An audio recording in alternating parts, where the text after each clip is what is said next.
The Walking Dead Season 6, Episode 15 is over, but we're just getting started here on The Walking Dead post-show recap. And now, here are the two guys who are not going to be all right. I'm Rob Cesternino. Here's Josh Wigler. Josh, how are you, sir? I'm not all right. I'm not all right, Rob. No.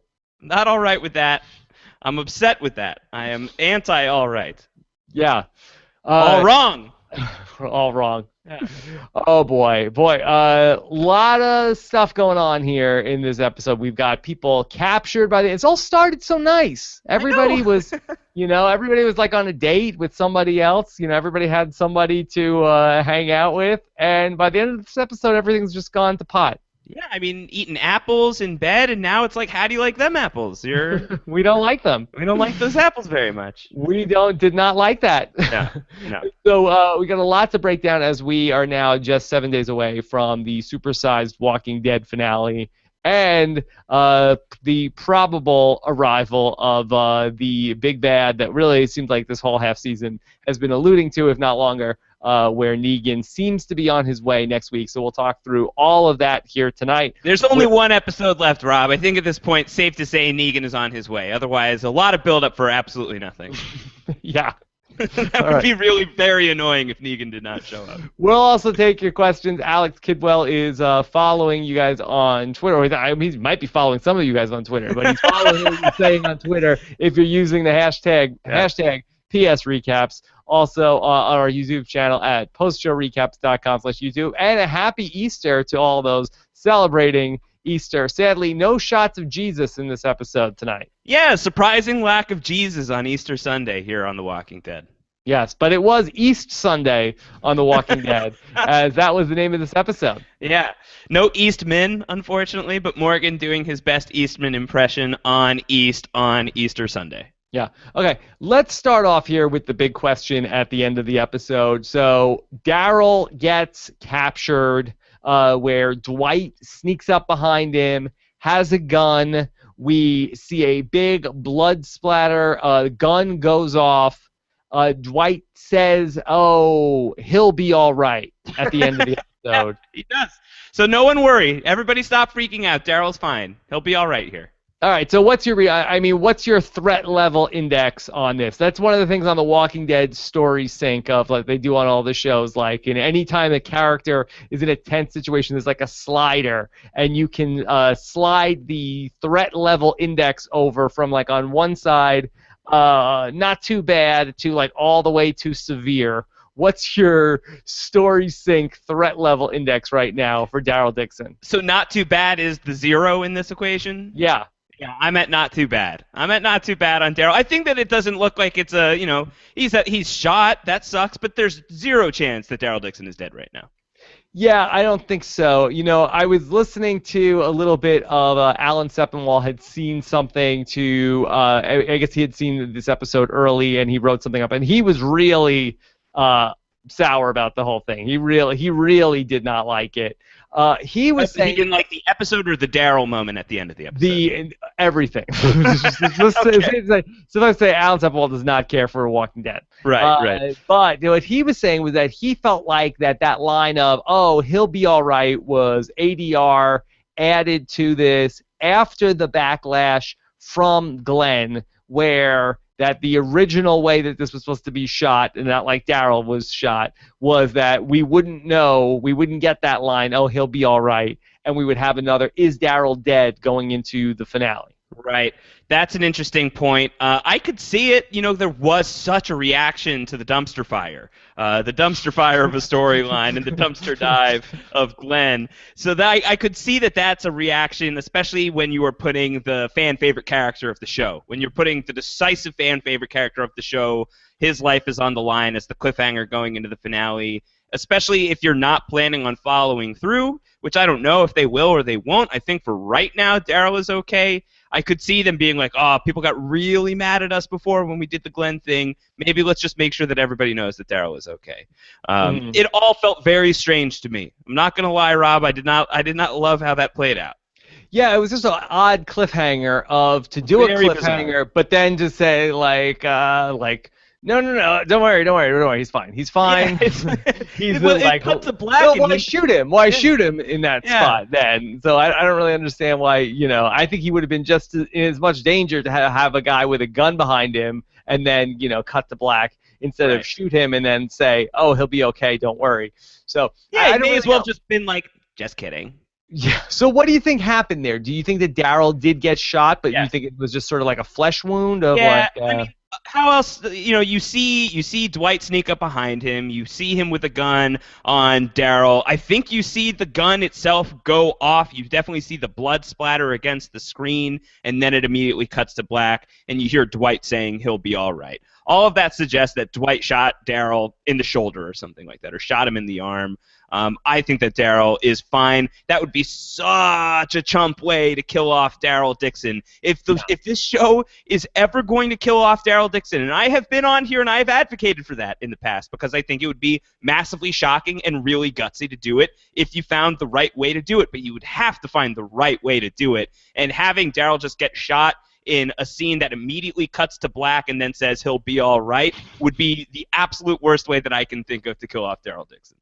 Well, Dwight would really, forget Negan. Maybe the new big bad of Walking Dead could be Dwight. After not only did he kill Daryl, but he told us he was going to be okay, and then he was dead. Well, they'd have to recast him because all of the Daryl Dixon fans on the planet will find the actor who plays Dwight and tear him apart. So they'd have to have a new Dwight next season. But even Nicole Brown, who's on The Talking Dead tonight, in the first couple of minutes of the episode, she said, "Nah, I know Daryl's not dead. That if anytime a major character dies on The Walking Dead, there's always a witness, and it's like it'd be one thing if it was like the governor here, but really, are we buying that this little, crappy character Dwight?" is going to come out and kill one of the most beloved characters here on The Walking Dead. Yeah, Dinky Dwight does not get to do this. Dinky Dwight does not get to kill Daryl Dixon. That is just not the way that this plays out. It's just not how it's going to go. All right. So with that in mind, we have everybody else in a lot of hot water. Now, did it bum you out at all how everybody really, to some degree, acted the fool tonight in pursuit of Carol? I mean, Carol is awesome. Carol is great. Carol is arguably MVP. Certainly now that Denise is gone, they don't have a medic or anything.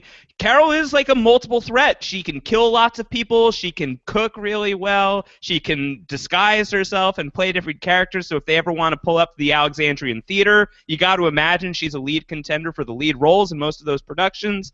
She is great. Everyone loves Carol. Carol is fantastic. But if Carol wants to leave, if Carol is the one who wants to go, don't send half of Alexandria looking for her. And that's an exaggeration. It's not half of Alexandria, but it's not an exaggeration to say that they sent out the A squad to look for Carol. Like, everybody on the A team went out. It's too many people to send out at this point in time when the saviors are out there and when things are that tense. I think that, like Rick could have stayed back. A few people could have stayed back for sure. Yeah, it was sort of a weird policy for Alexandria in this episode where we saw everybody sort of like, we saw Rick and Michonne in bed, we saw Glenn and Maggie in the shower, we saw, and, very exciting stuff all around. But that being said, it seemed like that there was, people are pretty lax, but also it's like also very much on guard. So it seems like, are we at war, or is it sort of like mission accomplished? I think that there is a sense that, with the Denise thing, I think once Denise got killed, it heightened everybody up to know, like, okay, there is still stuff out there. We got to be worried. But I think that they should be more worried than they are. Right. I mean, don't you feel like it was setting up kind of that Rick has gotten like a bit cocky, like, Yes. and overconfident, I'm talking, because he's in bed with Michonne and they're like passing the apple back and forth. He's like, "Come on, honey, stay in bed. Don't get up. Let's just sleep in a little bit today." And he's like, no, I really should, they killed Denise yesterday. I really should be. I really ought to deal with that, and you probably should too, being the leader of this place and all. Right. So it did seem like that Rick was a little bit sort of like, conflicted here. A little bit, yeah. I think that, Rick is... A lot goes to Rick's head. I think that Rick, he has a big head after assaulting the saviors and doing all of that. I think that he feels like Alexandria is something that is working for him, and he's got a good read on the situation. but he definitely should be more alarmed than he is. But hey, look, he's young and in love, and sometimes that's going to take precedent. Yeah, he says the world is ours. We know how to take it. Everything we need is behind these walls, and I think he just feels very confident about where they stand in the world right now. That's a perfect place to put Rick Grimes before you push him right off the ledge. That's exactly where you want him before something absolutely awful comes next. Okay, so many different things to talk through. Let's talk about the Carol stuff in this episode. Now, this is, to me, really, really great stuff, and then also some frustrating stuff in terms of the way that this is being handled. Within the Carol story itself. Within the Carol story itself, because I feel like that it would be so exciting, I think, to have just seen the Carol story play out in one chunk. But, like, as Walking Dead likes to do, they do a lot of story around the mystery of where is this person now? Right, they do like that. What was weird to me, too, was the way that Carol vanished in the previous episode, where we only find out about Carol leaving through the letter. And then this episode basically starts off with watching Carol leave and going through that from Carol's perspective. Just felt like a strange pacing choice that we wouldn't have gotten to see any of that in the most recent episode, the one from last week, and now we're starting to see it here. I don't know that we needed to retread that ground. I think that we got the point. What did we really gain from the scene where she's with Tobin saying, hey, I'm sorry that you're going through your thing with Denise, and then she sneaks out? Why did we need that stuff? Well, we got to see where Tobin was talking, and then he went into, like, Peanut's teacher voice, and you got to see that Carol couldn't even pay attention to what he was talking about anymore. Yeah, I feel like somebody has to go out there and edit the sad Affleck to sad Carol there as he's droning on, and just the sounds of silence start playing as the camera is panning in on Carol. Yeah, so that didn't bother me too much. I have to say, the Carol sneaking out. It was interesting to see. It just felt like we got it. We knew that was happening. Why do we need to spend 5 minutes on this? I think they didn't have a good way to end last week's episode, and then we got that, and then okay, let's just make it again. See all this happening again here in this week's episode, and unfortunately for Tobin. Just like, he just wakes up in the morning, she's gone. I know. Poor Tobin had to relive it again. It wasn't bad enough that he had to read that letter last week. Now we have to start this episode with Tobin once again going through his depressing life of losing Carol. It's very sad for that guy. Yeah, very sad for Tobin. Poor Tobin. I love Tobin. Yeah. Seems like the nicest guy in Alexandria. I think if we were doing the power rankings on, like, these people as people, just as, like, good people, I feel like Tobin is the most solid. Yeah. So, what do you think is going on here with Carol? Do you think that we find Carol? Is Carol hurt? Again, it's sort of like also a cliffhanger in that we saw Carol, she had the gun, and then she sort of like both her and the guy with the gun like both sort of like leapt for each other. We saw that he had a gunshot wound, but we never ended up seeing Carol. For all we know, that she could be hurt to some degree. I mean, I guess they say that there's like a trail of blood, that Morgan does seem to have like the, Lost Island tracking abilities where he can sort of okay, I think I could follow the trail of where she went through these weeds. And so he follows Carol to some degree, but again, Carol is somewhat in jeopardy. Carol's a little bit in jeopardy. We have no idea what happened to Carol. We know that the guy that she went up against in that final stage of the shootout is suffering from a gut shot when Rick and Morgan roll up on him. So at the very least, Carol, scored a point. She drew some blood there. Whether or not she herself got injured, you're right, that's up in the air. My guess is that she's okay. I bet that she's fine. She's Carol. I don't think that Carol is going to, if Carol is going to die, I don't think that she's going to die from some off-screen wound. Then again, if next episode follows this episode's pattern, maybe we will see that scene play out again in next week's episode. Maybe we will flash back in time a little bit to see what happened to Carol here, if Carol is injured. But I would be surprised. What's your bet? Do you think that Carol's okay, or do you think that Carol's... I think Carol is going to be okay, and I'm sure that she'll come up. I have a feeling she will find the people from the group before they find her. we are positioned for, I mean, we talked about this before of like, is Carol just going to leave? Is Carol just going to go into exile? Is she going to disappear for a while? Are our people going to get into some kind of jam? And is Carol just going to terminus it again? Like, is she just going to save everybody's butt? She's definitely primed for that spot right now where she is kind of off who knows where and a bunch of our people are in jeopardy. Do you think that we might have Carol rescuing a bunch of people in the finale? I think that maybe that could definitely be in the cards, but I'm not sure exactly, how many people are going to get rescued in the finale. I don't know. It's hard to say. It's hard to say that if that was to happen, if it wouldn't just be exactly the same as Terminus. Yeah, well, we'll see. We'll see how it plays out. But I feel like that guy who is searching for Carol, that guy is dead meat. That guy's dead next week for sure. Morgan? No, not Morgan. Morgan's fine. Morgan is fine. Yeah, Miriam in the chat room is right. Morgan will find her. So, yes, I think that, Morgan probably ends up tracking down Carol, and we go from there. But I'm not sure necessarily that even happens in the finale. What did you think of Nancy from Montclair? In terms of all of Carol's different personas, did you like Nancy? Yeah, I did like Nancy. I'd love to hear your take on, we saw Carol have that same sort of hyperventilating type episode that she had back when she was captured by Paula and everybody else that was from the Saviors. Right. So we saw it 2 times in 3 weeks here on the show. Do you feel like, does Carol just have this character down pat? Or do you buy this as a legitimate side of Carol?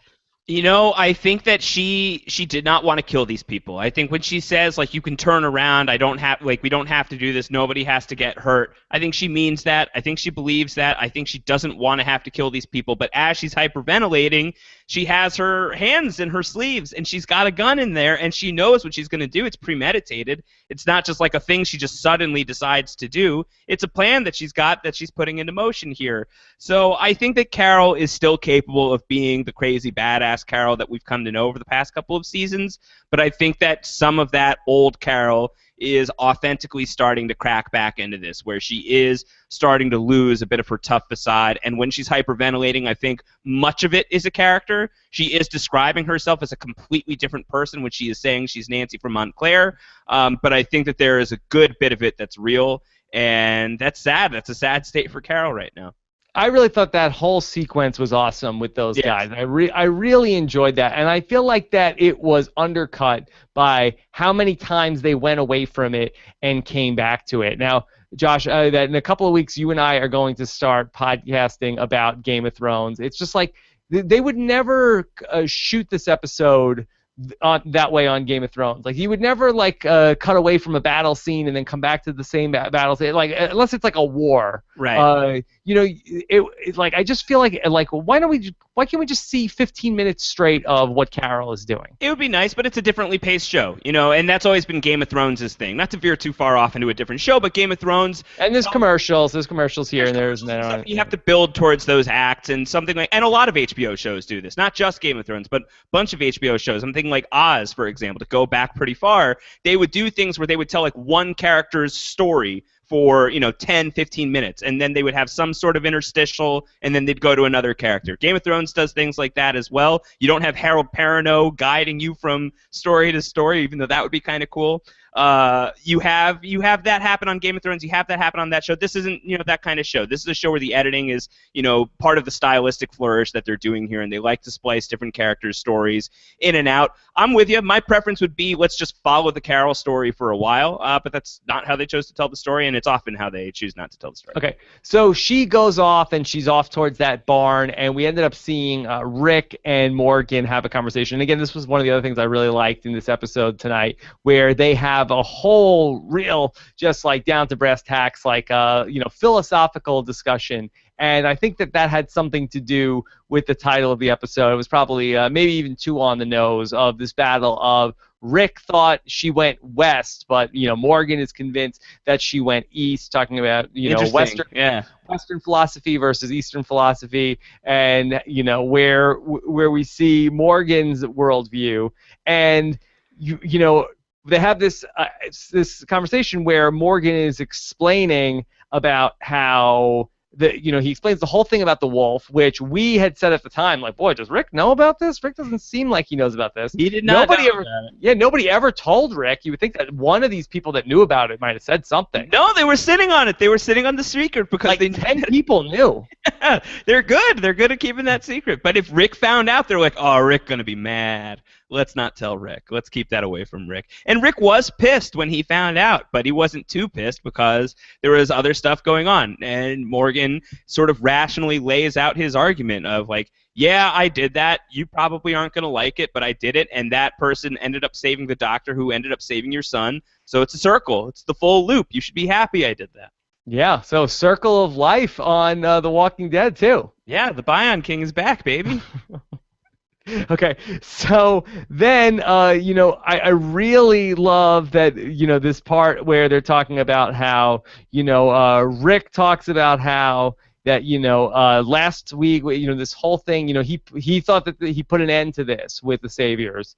And, Morgan says, you didn't end something. You started something. You started it. Yeah, well, this is what we'd been talking about in the feedback show. And I threw this out there, Rob. I said, how much do we were talking about how much to blame Daryl for Denise's death, because really unfortunate, poor call to bring Denise outside of Alexandria when Denise is the only doctor. She should not be out on the field, and she suffers the consequences of that decision. She ultimately dies. Her call as well, not to lay it all on Daryl's feet, but how much do we want to blame Rick for escalating the situation that we are now in? It sounds like Morgan would certainly assign a lot of this to Rick. Does this way that he's articulating it on the show, does it change your opinion at all? Do you think that Rick is to blame for some of this stuff? Yeah, I think so too, and I think that part of where Rick is to blame is this overconfidence. If we could just even back it up even further, maybe remember that time that Rick and Daryl had to stop and get that pop for Denise? Had Yes, that not happened, I do remember that. and had they not run into Jesus, I feel like this whole situation with the hilltop wouldn't have happened. Yeah, but the Saviors would have found them eventually, and blah blah blah blah. It all would have happened. I think that this East meets West thing, that's really interesting to me, and it is on the nose maybe a little bit when you think about it, but I wasn't thinking about it too much at the time. But I like that. I think that that's cool, and I think that beyond just the philosophies, it's also East meets West that sort of fuels the different fighting styles of a guy like Morgan, who is an Aikido master or student, at least aping to be a master, and you've got Rick, who is traditionally kind of thought as this cowboy gunslinger type of character, a Wild West type of hero. West. And I think that what's interesting about that is that sort of way, that sort of cavalier attitude that he has had in the past has served these people well. That sort of brash, we can do it sort of think has really gotten these people out of a lot of jams in the past. Sure, it's gotten a lot of people killed as well, but that's really been his leadership style. And we're starting to see, as we're getting kind of like deeper and deeper into the Wild West of this world, there's a lot of commentary. Glenn is the guy who says it in this episode of like, this world is so much bigger than we knew. It's almost like that Wild West approach might be too far over the line at this point. So very interesting stuff there in terms of the East meets West tug of war. Were you surprised that Morgan took the gun from Rick at the end of the episode? I was surprised at how readily he took the gun. Like, it wasn't even a debate. It wasn't a conversation. Rick is like, here, take the gun. Morgan's like, no, I couldn't possibly. And Rick's like, take the gun. Morgan's like, all right, I'll take the gun. Yeah. That was surprising to me that he's just like, yeah, sure, I'll do it. There's a great scene in Aliens, the movie Aliens, where Bishop, who is the android, who is part of his programming is he is not allowed to hurt other life forms, or humans at least. He is going to go off on this really dangerous secret mission that he's going to do because he's synthetic, not stupid, but he's the guy that gets to go, and this character Vasquez gives him a handgun to bring with him and sort of looks away, and when she looks away, Bishop gives the gun back to Ripley, to Sigourney Weaver. It's like, yeah, I don't need that. I kind of thought that Morgan was going to do something similar when Rick turned around, that Morgan was just going to like throw the gun away. Because what is Morgan going to do with a gun? Could he bluff with a gun? He could bluff with a gun to blave. Maybe he will blave with a gun, which means to bluff. So I think that's possible. I think that the thing that we probably need to prepare ourselves for is he's going to shoot somebody. You don't put the gun, you don't put the Chekhov's gun in Morgan's hand unless that gun is going to go off, and he's going to have to make some sort of impossible choice that is going to involve that gun. Morgan is probably going to take a life in the finale. Yeah, that's interesting. Sort of like the balance of the two things. That would be a very interesting. I like that a lot because, Rick said, did you see that about Carol? She did what she had to do. She didn't want to, but she did what she had to do. And maybe Morgan ends up in that same spot. And I don't think that it's something where it necessarily will be on our high horse being like, see, Morgan, you do have to do it, or like, look at what you did, look at what you've been spouting off for this whole season, and now you're just as bad as everybody else. I don't think that will be it at all. I think that one of the big core themes of season 6 from the beginning, and we've been tracking it, is there a middle ground between Morgan and Rick? Is there, a central point between East and West that these people can arrive at? And I think that you put the gun in Morgan's hand, you get him in a situation in the finale next week where he has to shoot somebody. It's just the way that it has to be. He is shooting somebody that needs to be brought down, otherwise the alternative is much worse than leaving that guy alive. I think that Morgan's killing somebody next week, and I think that that's going to be his coming to the gray area, not being so black and white in his war with Rick and his philosophical war with Rick. I think that he's going to find himself at the center of the Venn diagram, and maybe Rick will be able to do the same thing. Okay, we were talking about who to blame in, not to blame, but in terms of Daryl tonight, did you find Daryl's motivations to be frustrating in this episode? Yes, I did. I did. I mean, I get it. He's been talking about this Dwight guy for a while now, and it really escalated last week when Dwight killed Denise and showed up, and Daryl was saying, I really should have killed this guy. I should have killed you, he says to him. So it's not a surprise that Daryl really has an axe to grind against Dwight, but it just feels like a really kind of serious regression of the character to have Daryl abandon Alexandria in this moment of crisis, in this time of need, when things are so dangerous, to have him go out completely on his own, to go completely rogue. He's been much better at being a team player in recent episodes this past season. The season before that, he was really building towards that. So for him to just completely go it alone, I felt was really irresponsible and surprising of the character. I mean, is it all because he blames himself because Denise died? That's what this is all about? I think so. I mean, she got shot with his weapon. When Beth died, Daryl didn't take it this hard.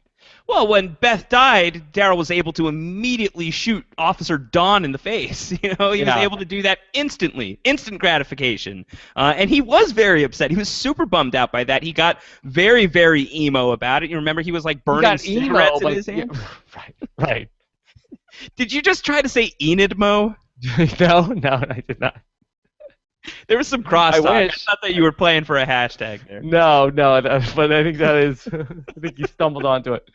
I just feel like that Daryl, he was just so far out there. I mean, even Chris Hardwick tonight on The Talking Dead, in like the first couple of minutes that I saw before we came on, Chris Hardwick was even like, "Boy, a lot of characters are acting very dumb right now." I mean, which he never even goes broaches. When the company man is going out there and saying that these characters are acting dumb, that's a sign. That's right. There's a lot to handle with Daryl. Let's talk about the Glenn and Maggie. Not for nothing stuff. though. Just before we leave the Daryl thing, I also want to say that I think that Dwight is an idiot. I think that Dwight is so dumb because we got to imagine that he didn't kill Daryl. But why would he just shoot Daryl in the arm? Why wouldn't he just shoot Daryl in the face? Isn't that the move at this point? Why just shoot this guy with a flesh wound? You have to just kill Daryl Dixon. That's the only reason why I would be slightly worried about Daryl going into next week, because it only makes sense for Dwight to kill that guy. But I would be really stunned if that was the way that Daryl was taken out of the show. See, I think that if Daryl does die next week, it'll be that he will die in a way unrelated to this, where He'll die of like an infection from the wound. Right, I think that if anything, The Walking Dead is trying to sucker idiots like me into saying like, "Oh my God, how could you do this? You just did the thing with Glenn in the dumpster." Not taking the bait, Walking Dead, right? And then kill him later in the episode. Interesting. It's not off the table. Not off. Double-blind Blathe from The Walking Dead. Double Blathe. Yeah. If that's what happens, that's what they did. They tried to, fake you out with the fake out. All of these head games, man, it's too much for me. Yeah. All right. Well, let's talk about the Glenn and Maggie stuff because, boy, first off, we had hot and steamy, literally in the shower, Glenn and Maggie. Have we ever had a Glenn and Maggie season like this through 6 seasons? A scene like that where they're just having like a steamy shower fun time? I mean, Nope. I was like, hold on, did I switch to Cinemax here? What? Yeah. Yeah, it was like where's Brian Heidick? He should show up in a movie. Right. I mean, boy, very tawdry Walking Dead scene Yeah, tonight. tawdry rains. Yeah, it was interesting. I thought that was fun. Like they're just like shampooing each other's head and everything like that. You know, usually Glenn and Maggie, they've had their intimate scenes in the past, but this was intimate in a different way. You know, this was. Sure. Like, I can recall them, like, in a sleeping bag together or, like, up in the watchtower. Right. But this was really, like, very, very much... it's not as forward as their first sex scene, which was literally them in a pharmacy and Maggie saying, I'll have sex with you, and then she took her shirt off, and then they had sex. That was probably the most forward sex scene between Glenn and Maggie. But this was literally steamy. This was the steamiest sex scene that we've had between these two. Okay, so not even a sex scene. It was a moment of intimacy between these two. Yeah. So we have that in this moment, and I did see some reaction on Twitter and on the Walking Dead Reddit where people were saying that like she looked like she was sad. She looked sad Maggie. Well, Maggie went through an ordeal. She looked a little Enid Mo. A little Enid Mo. Yeah, she was going a little Enid Mo for sure. Well, she's been through an ordeal. I mean, Carol is the one who's gotten out of Dodge. She left Alexandria, but Maggie was alongside Carol for that ride, and she did not enjoy that experience. So we haven't really followed up with Maggie in terms of how is she feeling. What is she going through having survived that experience? So it's really no surprise that she is feeling a little Enid Mo. I think that she went through an ordeal and she's upset. I couldn't quite make it out. Did Maggie have a bruise on her back? Yeah, she did. Well, she got punched in the abdomen during that episode back in the same boat. So she got roughed up a little bit. Yeah. Mm-hmm. Yeah, sure. So she's got some bruises, and I think Glenn is looking at that and being like, man, we probably should have really thought about this whole getting pregnant in the zombie apocalypse thing. This is kind of a dangerous world for that sort of stuff. Certainly. And so we end up, we haven't touched on this yet, with Maggie at the end of the episode. You know, she's, going back and forth with Enid. She has Enid come over. She cuts her hair real short. Right. Probably that should be secondary to, she appears to have, some sort of an attack and looks to, I believe that we are being led to show that Maggie is having some sort of a miscarriage or some severe complication with the baby. There's something wrong going on with the pregnancy. Who knows what it is? Is it a miscarriage? Is it something less severe than that? Is it something that's a fairly minor routine thing that an OBGYN might be able to help out with? Oh, wait, there's an OBGYN in the world of The Walking Dead these days. Yeah. So you got to imagine that those two stories are going to connect sometime. Whatever it is, not a routine thing. Not a routine I think we can, I don't think that, he's going to, they'll get her to Hilltop, like, oh, it was just gas. You're fine. Like, something's up. Something's up. And just go easy on the sorghum, Maggie. Too much of that stuff. Yeah. Like, I don't see any other, I think that there's, a problem here. And between, we saw the bruise, we have, Maggie just like in agony. I have to feel like, we need to assume the worst at this point. Yeah, I think that it does not seem great. It seems like a bad situation, and we did watch her get punched in the abdomen or kicked in the abdomen or whatever that was back in the same boat, so it would not be a surprise if there was something really wrong with the pregnancy. Knock on wood that there isn't. That would be a really unfortunate development for that character. But we've also wondered, how many child characters can we have on the show? How many babies, how many infants can we realistically have in this world? This might be the way of writing that out of the story. Yeah, possibly. Also, Maggie cuts her hair. She gets a really short haircut. What do you think that was supposed to show us? And what does she say? Like, because Enid is like, why are we doing this? Why did we go all the way short? Why did we cut your hair? And she said something like, I'm not going to let anything hold me back anymore. If she needs to be the leader, then she can't, wake up 30 minutes earlier to, make sure her hair looks good. Yeah. No, she got, my haircut. Maggie and I have the same hair now. And it's very convenient hair where, I wake up, I shower, I towel my hair off, I, do a quick comb, and I'm done. And that's it. And so, she has places to be. She's got a schedule to keep. I think maybe there's something to that, Rob. So, do you think was it a Carol-inspired haircut?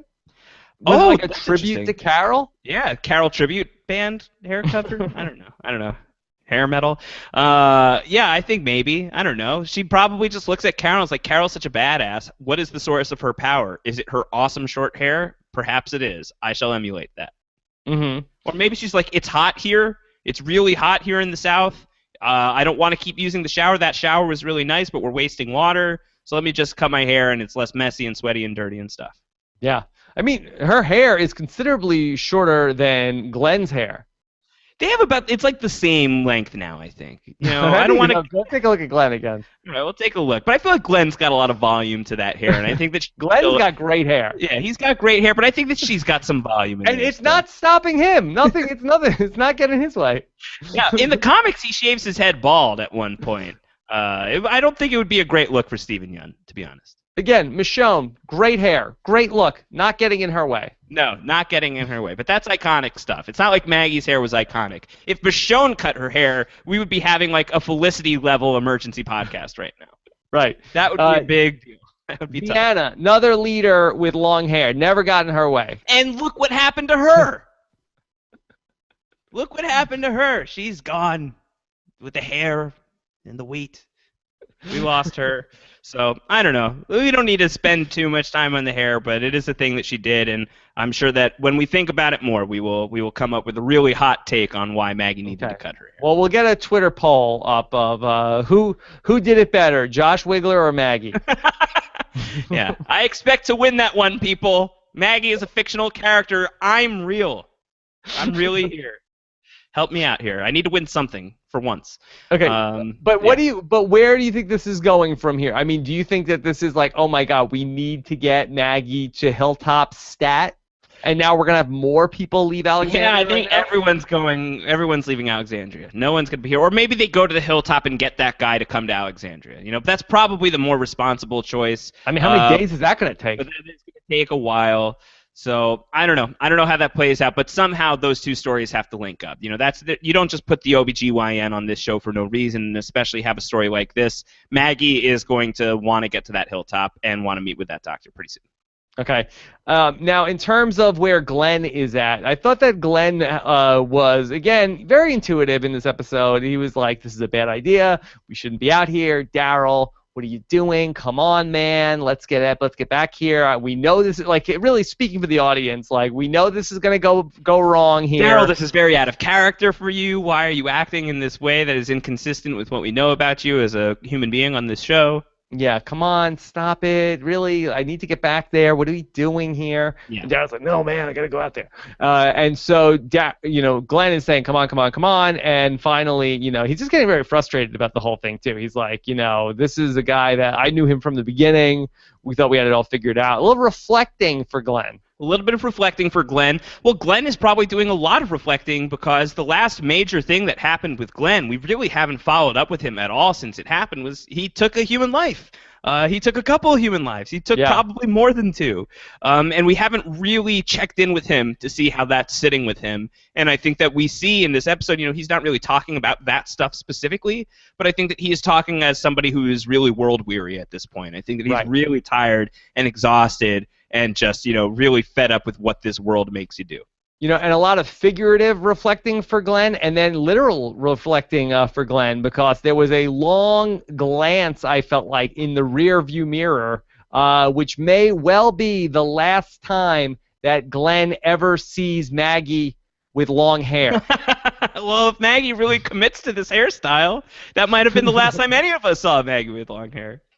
So that might be it. Yeah. I hope he took a mental picture. Well, they ripped up the other ones they had. Well, what do you think about this? Because that's an interesting comment. If Glenn is taking one last look at Maggie with long hair, we have all these people who are kind of outside of Alexandria right now. We know that the saviors, at least this like ragtag random group of saviors here, they knew details about Alexandria. They know what Alexandria looks like. They know about the cars. They recognized Carol's Mad Max car from being outside the gates of Alexandria. We have a ton of people on the A squad who are no longer in the walls right now. Some of them have been held hostage. Are we losing Alexandria? Is that a possibility for the finale? No, I don't think that that's so much it. I think either that Glenn is in danger or The Walking Dead wants us to feel like Glenn is in danger. Interesting. Well, we shall have to see. We'll see. We'll see. One or the other. Okay. And I'm not sure necessarily. I mean, I'd be surprised if, it certainly seems like the baby is in danger here. I'm not sure if Maggie's life is in jeopardy due to this. Right. Yeah, I don't know. We'll have to see how that one plays out. I'm really, I have no idea where that's going to go, other than I think that the Maggie thing has to connect with the hilltop in some way. Yeah, let's talk about the Abraham, Rosita, maybe Daryl love triangle that's going on there. Are you shipping Rosita and Daryl? Is that a thing? Apparently this is a thing. I saw my Walking Dead book club co-host Jessica Leese tweet something about that on Twitter tonight. I saw her say, are we shipping, what is it, Darita? Is that what we're calling it? Dorito? Rosario Dawson. I don't know. She seems to, I don't know. Did you get love vibes from these two? Did you think that there was that kind of connection? Isn't she with Spencer now anyway? No, she didn't like Spencer. So she's out on Spencer. So it we're was done like on she Spencer. was with Spencer, but it's like I don't even want his beef jerky. Yeah, for nothing. The stroganoff just okay. It was just all right. So she's out on the stroganoff. She's out on Jerky Spencer, and you think that she's in on Daryl Dixon? I think she might be. Maybe I don't know if Daryl's in on her. I think maybe she's crushing on Daryl. Who isn't? I have to go after him. Who isn't at this point, Rob? And it did feel like to me that in her final moments on the planet Earth, it did feel like that last week before Denise was about to die, I think she was going to say that Daryl and Rosita should be together. Wow, then Denise really saw something that I have not seen once on this show, really. Like, I feel like if there is a Rosita-Daryl romance happening, I don't feel like there was a lot of build-up to that at all. Well, Denise did see that. She did not see the arrow coming. No, she did not. But look, it's the end of the world. Daryl Dixon is a very hot man. Rosita is a very hot woman. Hot people getting together at the end of the world. I could see it on that level. But wouldn't this make sense on a number of levels? We had the conversation between Abraham and Daryl a couple of weeks ago where Abraham says to Daryl, like, hey, you ever think about shacking up with anybody here? And Daryl's like, it's none of your business. And, that would be the start of this story. Like, they don't just throw away lines like that in the show. Yeah, maybe, I guess. Why is Rosita going after Daryl? And they have no connection whatsoever. We see Rosita with Spencer. She doesn't even care for him. Every other person is taken and in a relationship. I don't know. I guess it's possible. Maybe that's what the show wants to do. Maybe that's what the show wants us to think. If that's the direction we're going, I just feel like we haven't seen a lot of that. That Abraham line would connect to it, of course. But we'd have to do the deep dive. We'd have to call Angie Conson. We'd have to comb over all of the Daryl Dixon footage and see if there was anything that was leading to a Rosita romance. Yeah. Okay. Why is Rosita? She can't leave Daryl alone. Well, Daryl's irresistible, so I get that. I understand that. But Daryl, who has shown no signs of interest in anybody, to suddenly be like dropping everything for Rosita without any real story development there would be a surprise to me. But I don't know. It could happen. Anything on the Sasha and Abraham front? I thought that it was they seem cute. Odd. They seem happy. Okay, yeah, Sasha was on the Talking Dead. It does seem like the Talking Dead is trying to troll people now with like special surprise guests. And boy, it was a real surprise to have one of the actors who didn't even have a storyline in this episode as the special surprise guest. Yeah, to have Sonequa Martin Green on an episode where she did nothing. She did like really, truly nothing. Yeah, the Talking Dead is blaving with us on that stuff. But you know what? It's in their best interest to do that, I think. I think it's in their best interest to make us think that the mystery guest could be anybody rather than just expecting a death every single time. I think that it shakes it up a little bit. I don't have much of a problem. But you being the big Talking Dead purist, Rob, I understand. Hey, did Chris Hardwick ever get back to you? No. Spoiler alert, he's not going to. Okay, well, we'll see about that. Okay, you ready to get into some questions? Born ready. Okay, here we go. Why don't we kick things off? Of course, hashtag PS Recaps or go to postshowrecaps.com/YouTube. Of course, we did mention at the top of the show, Josh Wigler and Jessica Leese will be together this week to talk about comic book stuff and the Walking Dead book club. Yeah, that's right. We will have a Walking Dead book club podcast this week. We'll probably do some finale predictions based on what we know from the comics. Let's see how things line up. So that'll be a fun show. That'll be really good. Okay, and then Josh and I will be back to take your feedback later on during the week in our pre-finale feedback show. Having a lot of fun on the Walking Dead feedback shows this season. Okay. I love those feedback shows. I got to say, the feedback shows are some of my favorite times of the week. Yeah, very fun. Very fun. All right. Kick us off with Natrone Beans. Natrone Beans? That's an incredible name. Natrone Beans. Natrone Beans says, is it possible that the final scene of the blood splattering was just Glenn thinking back to the time on the dumpster? I don't know if Glenn was thinking about the dumpster, but I definitely was, and I'm sure I'm not alone in thinking of the dumpster and being like, Walking Dead, what are we doing here with this Daryl Dixon fake-out? This is absurd. Yeah, I don't think that it was any sort of Glenn POV, sort of like, oh, this reminds me of the time that in the dumpster. No, I don't think so. Yeah, Nicholas callback. Yeah. This is from Vader Girl. Was that the first love scene for Glenn and Maggie since the drugstore romp back in the Herschel's farm days? If so, what does this mean for those characters? Will love last, or is one of them going to die? No, not their first love scene. Again, they had some moments in the prison. They were caught in the watchtower a couple of times. They've had their moments. Not a ton. I believe also, what about in the bookstore when they were with Abraham and Rosita in the Greatham saga? I love the Greatham saga. It's, you know what? Definitely possible. Hard to remember when all you can really think about from that was Abraham and Rosita going at it and Eugene watching. So if there was a Glenn and Maggie sex scene there, it was subdued in comparison. It was quiet. Poor Terra. Do you think that she's going to come back for the finale? Oh, man. I don't know. You know, Terra's out on a run right now. The actress was pregnant. She was 9 months pregnant at the time of all of this stuff. My guess would be no. My guess would be that she had to go see the OBGYN at yeah, Hilltop? she's at the Hilltop. yeah. So my guess would be no. I would say no, Terra. I don't think that we've got time to deal with, because if we bring Terra back to the show, we really got to deal with her reaction to the Denise thing, and I think that we just don't have time to do that. Okay. Right. But is love doomed? No. Maybe. I mean, I don't know. It's The Walking Dead. Most people are probably not going to have happy endings on this show, but for now, I think, don't lose hope in everybody. Well, we did have a Twitter question during the week, which was basically, why does The Walking Dead hate all of Tara's girlfriends? Yeah. Yeah, it's true. That's right, because she had her girlfriend during the right before the governor raided the prison. She died. Yeah. So not great. It's not a great trend. Bad trend. From right. our Philly. Oh, we didn't even talk about it. This is great. Is the Michonne did take the protein bar moment a passive acknowledgement from Rick that while he doesn't entirely agree with Morgan's philosophy, perhaps his own worldview isn't 100% the correct one?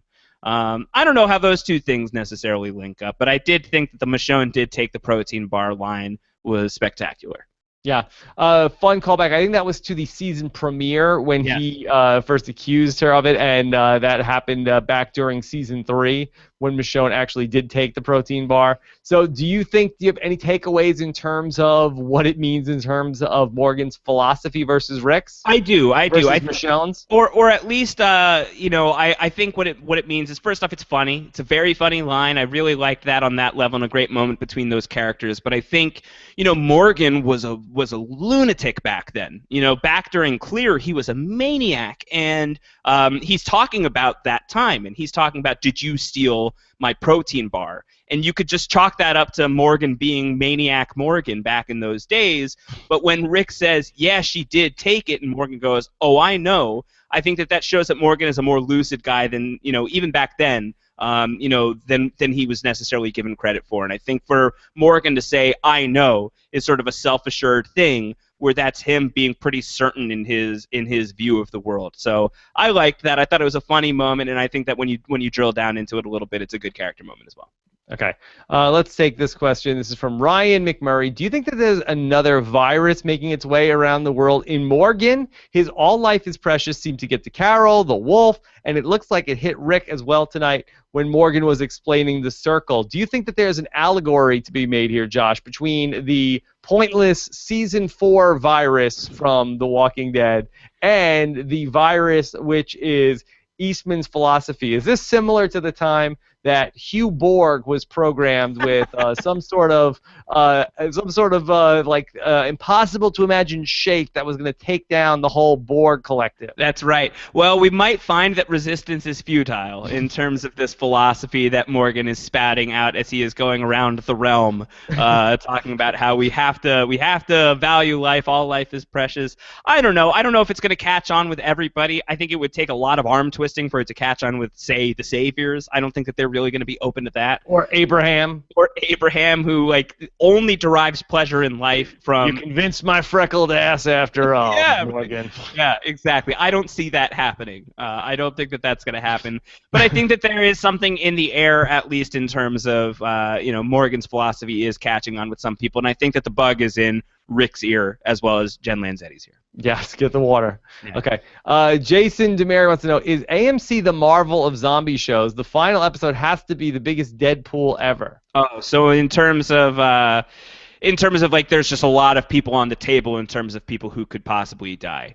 What do you think? Do you think that we're definitely losing a main character next week? Yeah, I think somebody is going, and I think then the question is going to be, how major of a character are we going to lose? Like, I think I'd be very surprised if we don't lose somebody. I don't think we lost anybody in the season 5 finale, but I think that something. How dare you forget Reg and the Dr. Douche? No, but no major character. Sure. No major character. So I do think that somebody's going, and it'll be just a question of who. Yeah, and I think that when you think back on finales, traditionally we don't lose anyone super major in finales. We didn't lose, again, no disrespect to Reg, we didn't lose a super major guy in Reg. End of season or even mid-season? Yeah, mid-season we've lost people. That's where Beth died. We've lost people. Herschel died in the mid-season, so the mid-season is a different story. But the proper season finale, I don't think that that's really happened. Thinking back to the season 4 finale is when they're all caught in the Terminus train, and season 3, the governor, shoots a bunch of his own people. I guess we lost Andrea there, so there's precedent for it. But I think that I don't know. I think that given where we are in the story right now, with a bunch of our people held hostage, with the Saviors being a very ever-present threat, and with Rick Grimes being a guy who seems to be on his high horse, as you pointed out, acting a little arrogant, I think that he's really primed to lose something big. So I think that we will lose a main character next week. It's really just a matter of who it's going to be, and as you said, how major of a character. Okay, I'm sure we'll get into that more in the feedback show. Yeah. Okay, Carlos V 1031. This is from Ace. Wants to say, how many times has this been where Daryl has been snuck up on by a lot of people? This is 2 weeks in a row for sure, where Dwight has gotten the drop on him. It would be one thing if just one person came up on them, but when you're ambushed, any issue with Daryl getting snuck up on by so many people? Daryl's better than that. You're better than this, Daryl. I mean, especially at the point where Glenn and who is it with him, Michonne,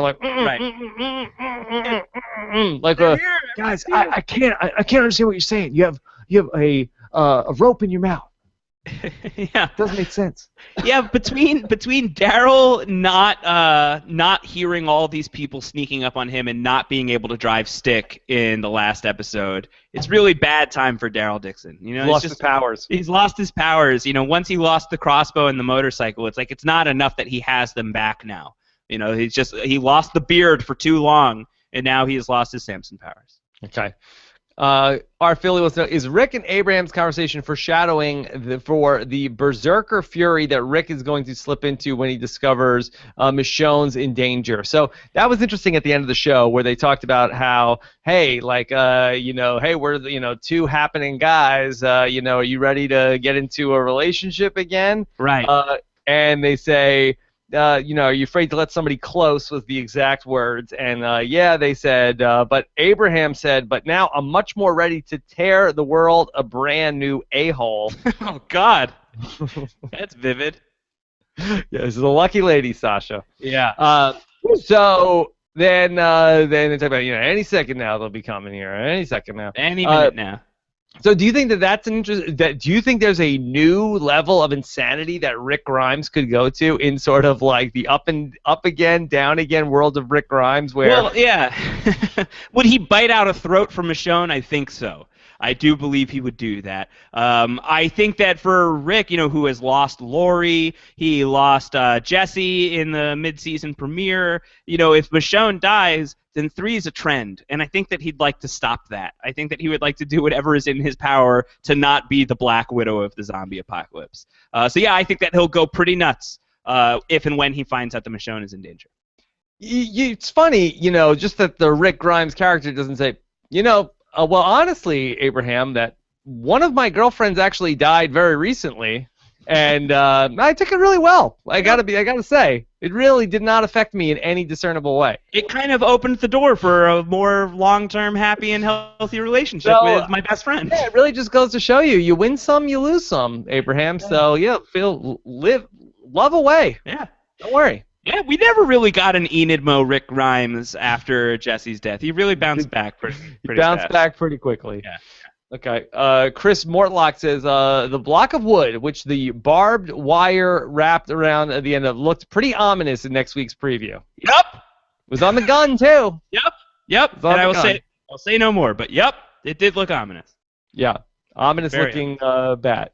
Ominous. Oh. What does Alex Kidwell have to say? Our buddy Alex Kidwell. Doesn't Carol owe it to her family to give them a heads up she's leaving and they can't change her mind? I get she's traumatized and all, but come on, all the obvious ramifications. I'm with you on that, Alex. I think that, would they let Carol leave?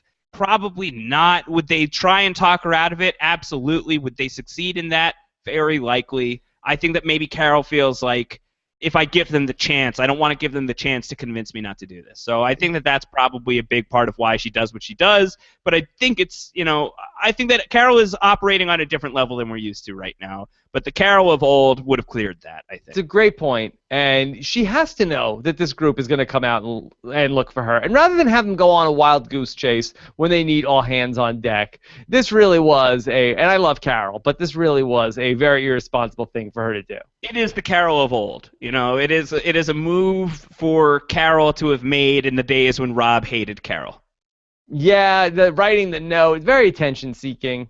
Hey, whatever you do, don't try to follow me. Don't come after me. Yeah. I'm gone. Yeah, I'm out of here. So. Yeah. So, okay, one or two more. Hugh wants to know, not Hugh Borg, odds of Carol swooping in to save the rest of the group a la Terminus.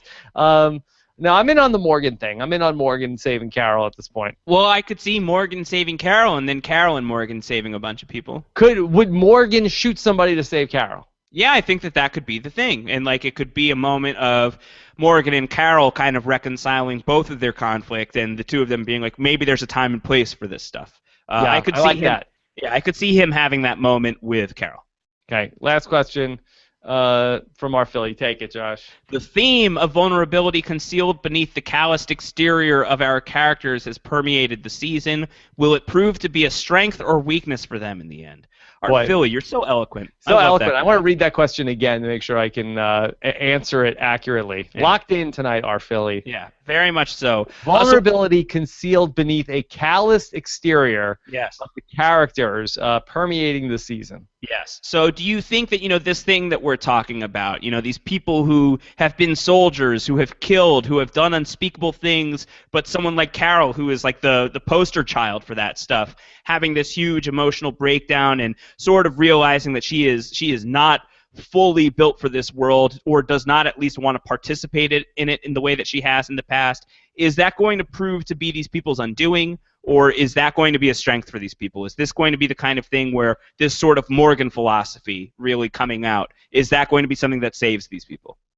I can't see that the Morgan philosophy being something that saves people. Because at the moment that the group adopts the Morgan philosophy, I think that's the end of the show. I mean, nobody's tuning in week after week to see a group of people following Morgan's philosophy, all life is precious. The show is called The Walking Dead, not All Life is Precious. That's a Roberto Benigni spinoff on AMC. Fear the All the Life is Precious. Oh, man.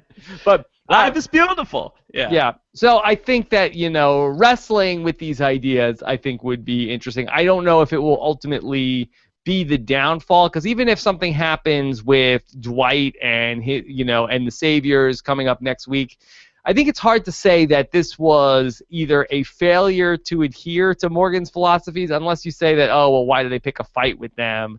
What do you think? Yeah, I don't know. I think that I think that it's a lot of that. I mean, Morgan was the guy who said like, why don't we give them the choice? And that is what he wanted to do. He wanted to play this situation out where they weren't just going in guns blazing. I feel like if they had gone up to the Saviors and tried to talk it through, I feel like it would have gone worse. Yeah. I think it would have gone worse than it's gone so far. So. And at that point, the Saviors are coming no matter what. It was just a matter of, preemptive strike or sort of just sit back and wait for them. And I think that nothing they would have done is going to really ultimately change that. Go for the blind side. Okay. All right. Josh, where do you want to go with the hashtag? I've got a number of options here. here. What do we got? Okay. In addition to Maniac Morgan and Tawdry Rains, we have Enid Mo. Yeah. Or Dinky Dwight. You could take either one. I think Enid Mo is probably more prevalent. I love Dinky Dwight, though. Dinky Dwight is good, too. You could give us some Dinky Dwight if you'd like. For a guy who got bit on the wiener last week, Dwight seems to be doing fine. Well, do you think that he shot Daryl in the Dinky Daryl in the Dinky Daryl? Oh my God, just Dinky to say Dixon. like, you'll live, trust me, but it hurts like a mother. Yeah, you'll be all right. I'm okay, trust me, I can speak to it. Maybe. I mean, I think that people would be very sad about that. Boy. That's something. Chris Hardwick did also say in the opening of the Talking Dead tonight, like, hey, just so you guys know, if Daryl dies, I'm not coming into work next week. So even he's like, don't blame me for this. Oh man, so if Daryl dies next week, maybe this is your shot, Rob. You could fill in for Chris Hardwick on the Talking Dead. I'm sure I'm probably on the speed dial. You're on the list. You're on ready the list. to go. All right. I'm gonna make it happen. Okay, so Josh, so we talked about you and Jessica Lee's comic book or the book club coming up later this week. We have our voicemail show coming up. Go to postshowrecaps.com/voicemail or send us twd@postshowrecaps.com. Yeah, or postshowrecaps.com/feedback. Just for the book club stuff, make sure you say spoiler in the subject line, and we will definitely make sure to get to all of your stuff. I think that we'll be recording that probably on Tuesday night this week.